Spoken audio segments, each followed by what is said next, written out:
वालिदैन अगर गलत बात का हुक्म दें तो तब नहीं मानी जाएगी। हजरत इब्राहिम अलैहिस्सलाम के आजकल तस्करे हो रहे हैं, चूंकि ये मौसम कुर्बानी का आ रहा है।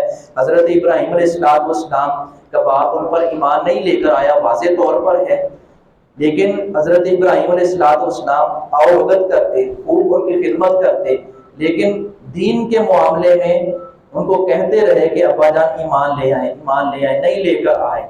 लेकिन अल्लाह रब्बुल इज्जत ने हजरत इब्राहिम अलैहिस्सलाम ने यहाँ तक कह दिया मोहब्बत में आकर के मैं वालिद के लिए जरूर मगफरत की दुआ करूंगा। अल्लाह रब्बुल इज्जत ने फरमाया कि इब्राहिम अलैहिस्सलाम की जिंदगी तुम्हारे लिए नमूना है, लेकिन उनकी वो बात नमूना नहीं जो उन्होंने मुशरिक बाप के लिए मगफरत की दुआ के लिए हाथ उठाए थे। तो वालिदैन अगर मुशरिक ही क्यों ना हो और शिरक में मर जाए, गर्क हो जाए, कुफर की हालत में मर जाए, फिर उनके लिए दुआ औलाद नहीं करेगी। औलाद तब दुआ करेगी उनके लिए जब वो अहले ईमान साहिब ईमान होगा।